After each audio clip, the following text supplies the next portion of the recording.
ಓಂ ನಾರಾಯಣಂ ಗುಣೈ ಸರ್ವೈರ್ಹೃದೀರ್ಣಂ ದೋಷವರ್ಜಿತಂ ಜ್ಞೇಯಂ ಗಮ್ಯಂ ಗುರುಂಶ್ಚಾಪಿ ನತ್ವಾ ಸೂತ್ರಾರ್ಥ ಉಚ್ಯತೆ.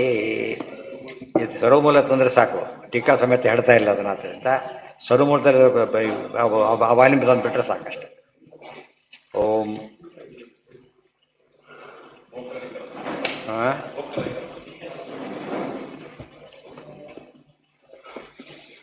ಭೋಕ್ತೃತ್ವಾಧಿಕರಣ ಭೋಕ್ತೃಧಿಕರಣ ಎರಡು ಹೇಳ್ತಾರೆ ಅದಕ್ಕೆ.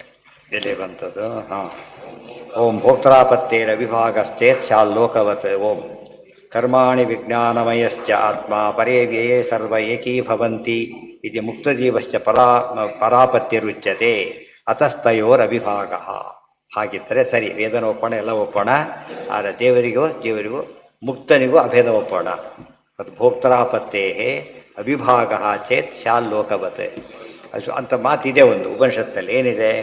ಕರ್ಮಾಣಿ ವಿಜ್ಞಾನಮಯಶ್ಚ ಆತ್ಮ ಪರೇ ಅವ್ಯಯೇ ಸರ್ವ ಏಕೀಭವಂತಿ ಉಪನಿಷತ್ತಿನ ವಾಕ್ಯ ಇದೆ. ಏನು ಮಾಡುತ್ತಿದ್ದು? ಕೊನೆಗೆ ಪ್ರತಿಯೊಬ್ಬರೂ ಕೂಡ ದೇವರು ಸೇರಿದ ತಕ್ಷಣ ಏನಾಗ್ತಾರೆ? ಅವರು ಹೊಂದಿಬಿಡ್ತಾರೆ, ಐಕ್ಯ ಹೊಂದಿಬಿಡ್ತಾರೆ. ಏನಿದೆ? ಏಕೀಭವಂತಿ ಪದ ಇದೆ. ಈಗ ಏಕೀಭವಂತಿ ಅನ್ನೋ ಪದ ಇದೆ. ಇತಿ ಅಂದರೆ ಒಂದಾಗ್ತಾರೆ ಅಂತ ಅರ್ಥ.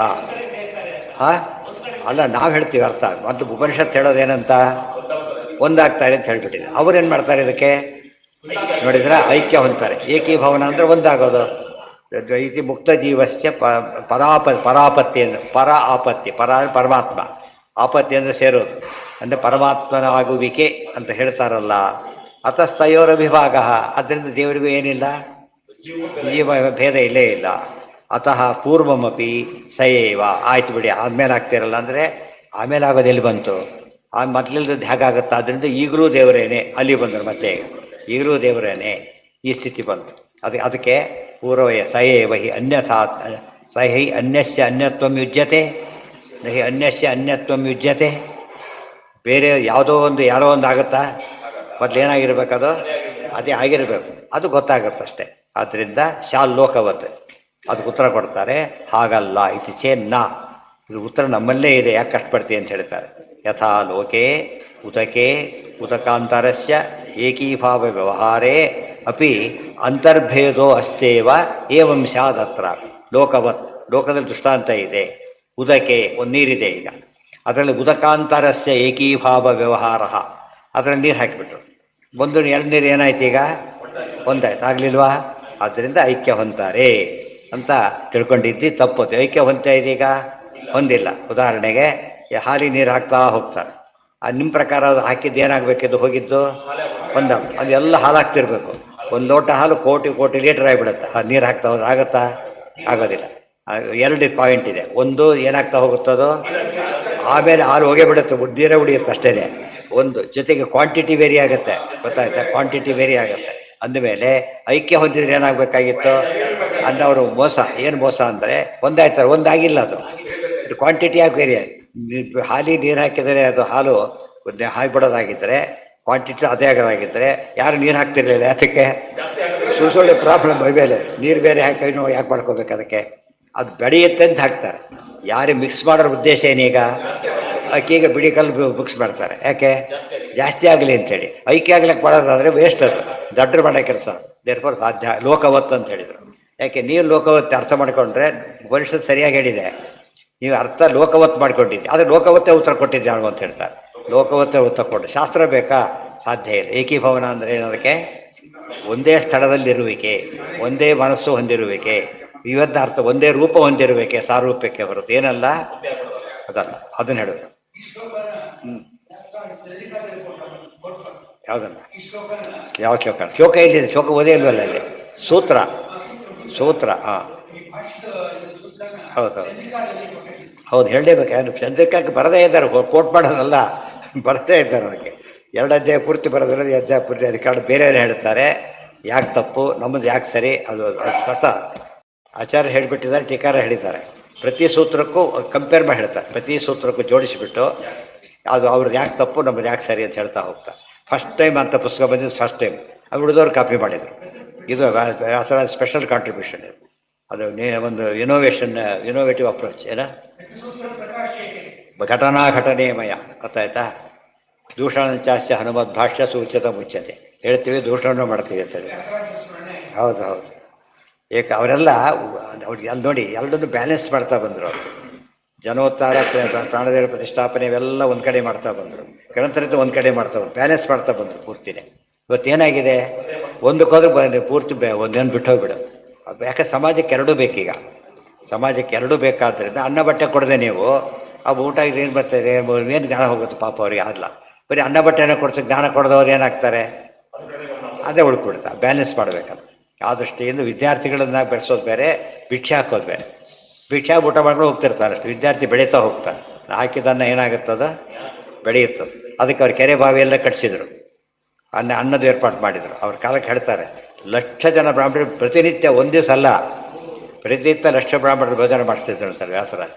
ಇದು ಎಷ್ಟು ಅಗ್ರಹಾರ ಮಾಡಿದ್ರು, ಎಷ್ಟೋ ಊರುಗಳಿಗೆ ಹೋದ್ರು. ಇವತ್ತು ವ್ಯಾಸರಾಜ ಹೆಸರಿನ ಅಗ್ರಹಾರಗಳಿದೆ, ಗೊತ್ತಾಯ್ತ? ವ್ಯಾಸರಾಜಗಳ ಅಗ್ರಹಾರಗಳಿದೆ ಅಂದರೆ ಎಷ್ಟು ಕೆಲಸ ಮಾಡಿದ್ದಾರೆ, ಬಹಳ ಆಶ್ಚರ್ಯ ಆಗುತ್ತೆ. ಅದು ನಮಗೆ ಉಳಿದಾರ ಆದರ್ಶ ಆಗಬೇಕು. ಅಷ್ಟೆಲ್ಲ ಮಾಡಿ ಸ್ವಲ್ಪಾದ್ರೂ ಮಾಡಬೇಕು ಅಂತ ಸ್ಫೂರ್ತಿ ಬರಬೇಕು. ಅವ್ರು ಭಾರಿ ದೊಡ್ಡವರು ಮಾಡಿದ್ರೆ ನಾವ್ಯಾಕೆ ಮಾಡಬೇಕು ಅಂತ ತಿಳ್ಕೊಬಾರ್ದು. ಸ್ವಲ್ಪ ಆದರೂ ಮಾಡಿದರೆ ದೊಡ್ಡದಾರೆ. ಎಷ್ಟು ಉಪಯೋಗಿಸಿದ್ದಾರೆ ಅಂದರೆ ಸೂಪರ್ ಅದು.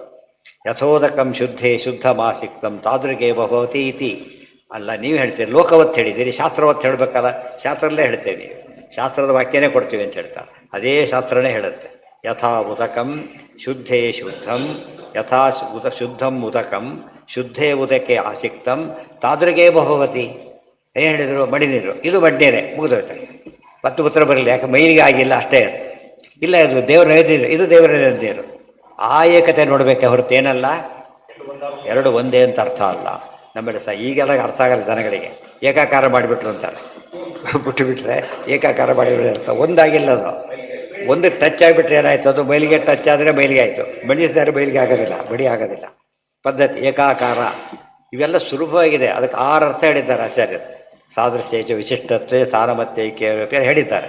ಅದನ್ನೆಲ್ಲ ಬಿಟ್ಟುಬಿಟ್ಟು ಒಂದೇ ಗಂಟು ಬಿದ್ದರೆ ಏನರ್ಥ ಅದಕ್ಕೆ? ಶಾಸ್ತ್ರಾರ್ಥ ಹೇಗಾಗುತ್ತದು? ಲೋಕದಕ್ಕಿಂತ ಶಾಸ್ತ್ರಾರ್ಥ ಜಾಸ್ತಿ ಇರಬೇಕು. ಅದಕ್ಕಿಂತ ಕಡಿಮೆ ಮಾಡೋದಾದರೆ ಶಾಸ್ತ್ರ ಹೇಗಾಗತ್ತೆ? ಅದು ಸರಿಯಲ್ಲ ಅಂತ ಹೇಳ್ತಾರೆ. ಸ್ಕಾಂದೇಚ, ಸ್ಕಂದ ಪುರಾಣನ ಹಾಗೆ ಹೇಳಿದೆ. ಇದಿಷ್ಟು ಒಂದು ಲೋಕನೀತಿ, ಇನ್ನೊಂದು ಉಪನಿಷತ್ತಿಂದೆ, ಈಗ ಪುರಾಣದ್ದು. ಉದಕಂತು ಉದಕೇ ಸಿಕ್ತಂ ಮಿಶ್ರಮೇವ ಯಥಾ ಭವೇತ್. ನೀರಲ್ಲಿ ಹಾಕಿದ ನೀರು ಮಿಶ್ರಣ ಅಂತಾರೆ ಹೊರತು ಎಷ್ಟು ಚೆನ್ನಾಗಿರೋ ಪದ. ಯಾರು ಐಕ್ಯ ಅಂತ ಕರೆಯೋದಿಲ್ಲ. ಮಿಶ್ರಣ ಅಂದರೆ ಜ್ಯೂಸಿನ 3-4 ಮಿಶ್ರಣ ಆಯಿತು, ಇದಾಯ್ತು, ಅದು ಕೂಟ ಆಗೋದೇ ಇಲ್ಲ. ಆಗಿದ್ರೆ ಕೂಟ ಅನ್ನೋ ಕಾನ್ಸೆಪ್ಟ್ ಬರೋದಿಲ್ಲ ಇವ್ರ ಪ್ರಕಾರ. ಯಾಕೆ? ಎಲ್ಲ ಐಕ್ಯ ಆಗ್ತಾ ಹೋಗ್ಬಿಡೋದ್ರಿಂದ ಕೂಟ ಇರೋದೇ ಇಲ್ಲ. ಅದು ಸ್ಪಿರಿಟ್ ಸಾಲೆಡ್ಡು ಹೋಯ್ತು, ಎಲ್ಲ ಹೋಗ್ಬಿಡುತ್ತೆ. ಅದಕ್ಕೆ ಹಾಗೆ ಹಿಡ್ಕೊಂಡ್ರೆ ಸಾಲೆಡ್ ಆಗೋದು. ಅದು ಎಲ್ಲ ಐಕ್ಯ ಆಗ್ತಾ ಹೋಗ್ಬಿಟ್ರೆ ಒಂದೇ ಆಗಿಬಿಡುತ್ತೆ ಕಡೆ. ಅದಲ್ಲ, ಅದಕ್ಕೆ ಮಿಶ್ರ ಅಂತ ಕರೀತಾರೆ ಹೊರತು ಅದು ಶುದ್ಧವಾಗಿ ಆಯಿತು ಅಂತ ಅರ್ಥ ಅಲ್ಲ. ಯಾಕೆ? ಏತದೇವ ಭವತಿ ಯಥೋ ವೃದ್ಧಿ ಪ್ರದರ್ಶ್ಯತೆ. ನೋಡಿ, ಕ್ವಾಂಟಿಟಿ ಜಾಸ್ತಿ ಆಗುತ್ತಲ್ಲ, ಇಂಪಾರ್ಟೆಂಟ್ ಕ್ವಾಂಟಿಟಿ ಜಾಸ್ತಿ ಆಯ್ತಲ್ಲ. ನಮ್ಮಲ್ಲಿ ಕೂಟ್ ಮಾಡೋದಕ್ಕೆ ಅನೇಕ ಕಾರಣಗಳಿದೆ. ಒಂದು ಕಾರಣ ಅವೆಲ್ಲ ವಿಷಯವೆಲ್ಲ ಬೇರೆ. ಮನೆಗೆ ಎಲ್ಲ ಸ್ವಲ್ಪ ಇವೆ, ಜಾಸ್ತಿ ಇಲ್ಲ, ಎಲ್ಲ ಸೇರಿಸ್ಬಿಟ್ಟು ಕೊಟ್ಟಾಗ ಎಲ್ಲ ಸ್ವಲ್ಪ ಇದ್ದಾಗ ಮೇನೇನು ಮಾಡಬೇಕಲ್ಲ. ಇದ್ರ ಒಂದೊಂದು ನೋಡ್ಬಿಟ್ಟು ಕ್ಯಾಲಿಟಿ ಬಿಸಿಬಿಡ್ತಾರೆ, ಎಲ್ಲ ಹಾಕಿಬಿಟ್ರೆ ಸಮಸ್ಯೆ ಇಲ್ಲ. ಅಂದರೆ ಅದು ಇದು ಅನಿವಾರ್ಯ. ಅದು ವೈಭವ, ಇದು ಅನಿವಾರ್ಯ. ಆ ರೀತಿಯಲ್ಲಿ ಇಲ್ಲದ್ರೆ ಯಾರೂ ಮಾಡ್ತಿರಲಿಲ್ಲ. ಏವಮೇವ ಹಿ ಜೀವೋಪಿ ತಾದಾತ್ಮ್ಯಂ ಪರಮಾತ್ಮನ. ಅದಕ್ಕೆ ಜೀವರೆಲ್ಲ ತಾದಾತ್ಮ್ಯ ಹೊಂದೋದು ಅಂದರೆ ಈ ರೀತಿಯೇ ಹೊರತು ಬೇರೆ ಅಲ್ಲ. ಪ್ರಾಪ್ತೋಪಿ ನಾಸೌ ಭವತಿ ಸ್ವಾತಂತ್ರ್ಯಾದಿ ವಿಶೇಷಣ. ಅದೇ ಆಗ ಇವತ್ತು ಹಾಲು ನೀರು ಒಂದಾಗಲಿಲ್ಲ, ಸ್ವತಂತ್ರ ಒಂದಾಗ್ತಾರ? ಹಾಲು ನೀರು ಏನವು ಎರಡು ಡಿಪೆಂಡೆನ್ಸೆ, ಎರಡು ಸ್ವತಂತ್ರ ಅಲ್ಲ.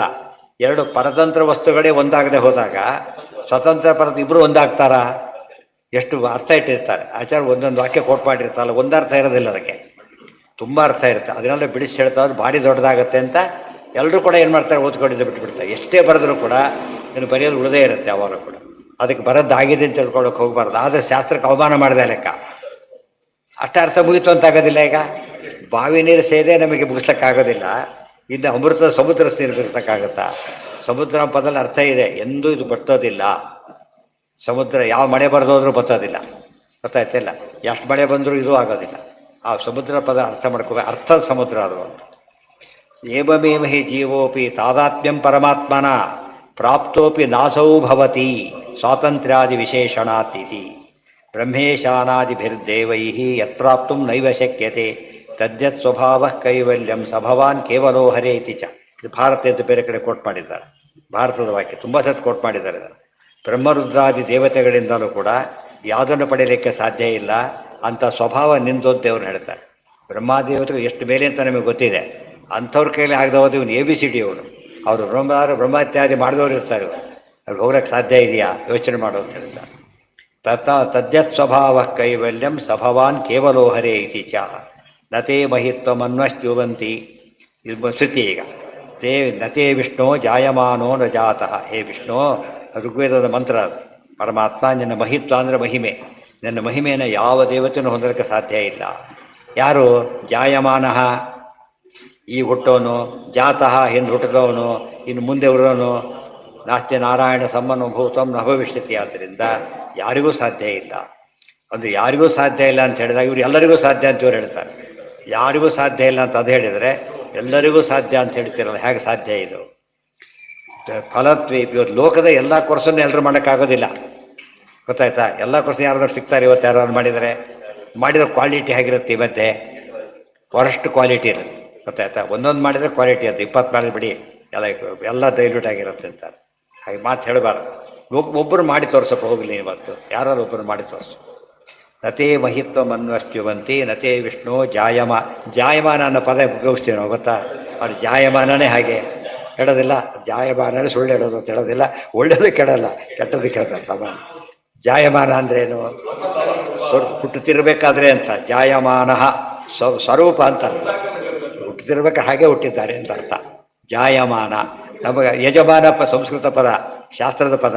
ಯಜಮಾನ ಅಂದರೆ ಮನೆ ಓಡೋರು ಅಷ್ಟೇ. ಈಗ ಅಬ್ಸಲ್ಯೂಟ್ ಸೇಲ್ಡ್ ತೋರ್ಸೋಕ್ಕಾಯ್ತಾ ಹೊರತು ಅದು ಅವನು ಏನು ಯಜ್ಞ ಮಾಡಬೇಕು, ಅವನು ಯಜಮಾನ. ಪಂಚಮಹಾಯಜ್ಞ ಮಾಡಿ ಯಜಮಾನನೇ ಹೊರತು ಒಂದು ಯಜ್ಞನೂ ಮಾಡೋದಿಲ್ಲ. ಊಟನೇ ಯಜ್ಞ ಕೊನೆ ಪಕ್ಷ. ಅಲ್ಲೂ ಚಿತ್ರಾವತಿ ಕೂಡ ಇರೋದಿಲ್ಲ. ಆಪೋಷಣ ತಗೊಳ್ಳೋದನ್ನು ಊಟ ಮಾಡೋರು ಇದ್ದಾರೆ ಅವರು. ಫಲತ್ವೇಪಿ ಯುಕ್ತಿ ವಿರೋಧಿ ಅಂತರ್ಭಾವ ತತ್ರೋಕ್ತ. ಇಲ್ಲ, ಕೊನೆ ಒಂದು ಕ್ವಶನ್. ಇದು ಫಲಾಧ್ಯಾಯದಲ್ಲಿ ಹೇಳಬೇಕಾದ ವಿಚಾರ. ಇಲ್ಲಿ ಯಾಕೆ ಹೇಳಿದರು ಅಂತ ಪ್ರಶ್ನೆ. ಫಲಾಧ್ಯಾಯದಲ್ಲಿ ಹೇಳಬೇಕಿದನ, ಯಾಕೆ ಫಲ ತಾನೇ ಇದೆ. ಮುಕ್ತಿಯಲ್ಲಿ ಹೇಗಾಗ್ತಾರೆ ಅಂತ ಇಲ್ಲಿ ಯಾಕೆ ಬಂತು ಅಂತ ಪ್ರಶ್ನೆ. ಅದಕ್ಕೆ ಹೇಳ್ತಾರೆ ಫಲತ್ವೇಪಿ ಯುಕ್ತಿ ವಿರೋಧಿ ಅಂತರ್ಭಾವ ತತ್ರೋಕ್ತ. ಹೌದು, ಫಲದ ವಿಷಯನೇ. ಅದು ಯುಕ್ತಿಯಲ್ಲಿ ಸೇರ್ಕೊಂಡ್ಬಿಟ್ಟಿದೆ. ಇಲ್ಲಿ ಯುಕ್ತಿ ಓರಿಯೆಂಟ್ ಆಗಿರೋ ಯಾವುದಾದ್ರೂ ಸರಿ ಅಲ್ಲಿ ಹೇಳ್ತಾರ ಆದ್ದರಿಂದ ಬಂದಿದೆ, ಬೇರೆ ಅಲ್ಲ. ಇತಿ ಭೋಕ್ತಾಧಿಕರಣಂ. ಅದು ಮುಗಿತು. ನಾಳೆ ದಿವಸ ಭಾಳ ಅಪೂರ್ವ ಅಧಿಕರಣ ಅದು. ತದನ ಆರಂಭಣ ಶಬ್ದಾದಿಭ್ಯ. ತೀರ ಹೊಸ ವಿಷಯ ಹೇಳ್ತಕ್ಕಂಥ ಮತ್ತೊಂದು ಅಧಿಕರಣ. ಪ್ರತಿ ಪದ ಬ್ರಹ್ಮಸೂತ್ರ ಹಾಗೇನೆ. ಅದಕ್ಕೆ ಪರವಿದ್ಯಾ ಅಂತಲೇ ಅದಕ್ಕೆ ಹೆಸರು. ನಾಳೆ ಆದ ಅಧಿಕರಣ. ಏನರ್ಥ? ಅದು ಯಾವುದಕ್ಕೆ ವಿಷಯ ಬಂತದೀಗ? ಓದೋದಿಲ್ಲ ಸಂಕಲ್ಪ ಮಾಡಿಬಿಟ್ಟಿರ್ತಾರೆ, ಅದನ್ನೇ ಮೇಂಟೈನ್ ಮಾಡಿದ್ರು ಅವ್ರ ಗತಿ ಏನು? ಮತ್ತೆ ಯಾವ್ದು ನಂಗೆ ಅರ್ಥನೇ ಆಗಲಿಲ್ಲ. ಹೌದು, ಏನು ಸಂಕಲ್ಪ? ಅದೇ ಪ್ರಾಣಾಗ್ನಿಹೋತ್ರ ಅಂತ ಕರಿಬೇಕು. ಪ್ರಾಣಾಗ್ನಿಹೋತ್ರ ಅಂದರೆ ಮಾಡ್ತಾನೆ ಊಟ ಮಾಡಬೇಕು, ಮಾಡಿ ಅಲ್ಲ. ಮಾಡಿ